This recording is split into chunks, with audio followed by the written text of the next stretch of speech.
Hai semua, kami dari kelompok 4 akan membahas sedikit tentang pelaku ekonomi.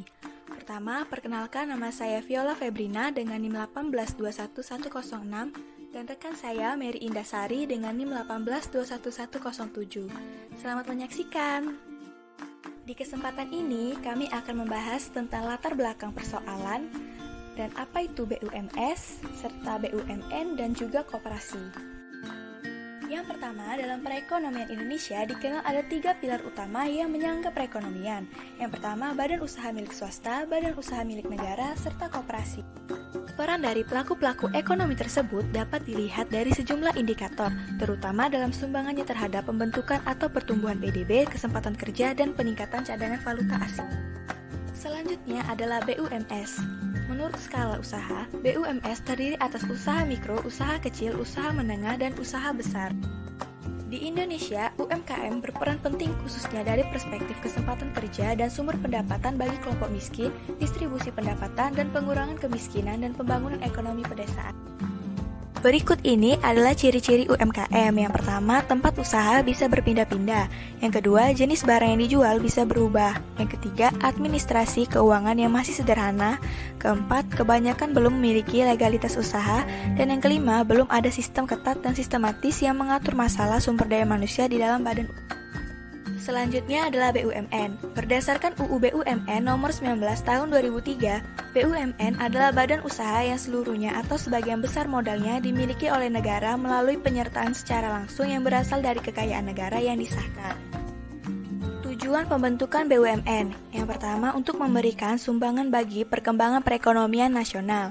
Yang kedua, untuk mengejar keuntungan. Yang ketiga, menyelenggarakan kemanfaatan umum. Yang keempat, menjadi perintis kegiatan-kegiatan usaha. Yang kelima, turut aktif memberikan bimbingan dan bantuan kepada pengusaha golongan ekonomi lemah, koperasi, dan masyarakat. BUMN terdiri atas 2 jenis, yaitu Badan Usaha Perseroan dan Badan Usaha Umum. Contoh persero adalah PT Pertamina dan contoh Perum adalah Perum Bulog. Selanjutnya, koperasi.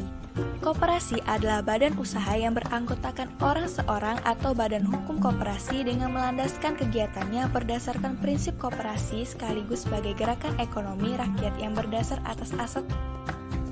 Perbedaan koperasi dan non-koperasi. Yang pertama, bentuk kepemilikan. Yang kedua, tujuan mendirikan usaha. Yang ketiga, keuntungan dan pembagiannya. Berikut ini adalah jenis koperasi yang ada di Indonesia. Pertama, koperasi pembelian, koperasi penjualan, koperasi produsen, koperasi jasa, dan koperasi simpan pinjam. Selanjutnya adalah koperasi berdasarkan tingkat dan luas daerah kerja. Yang pertama ada koperasi primer, kedua koperasi sekunder. Perkembangan koperasi di Indonesia. Salah satu bentuk koperasi yang sempat populer di era Soeharto hingga terjadinya krisis keuangan Asia pada tahun 97 hingga 98 adalah koperasi unit desa. Berikut ini adalah sejumlah kendala yang dihadapi dalam koperasi. Yang pertama permodalan, yang kedua SDM, yang ketiga manajemen, yang keempat image koperasi.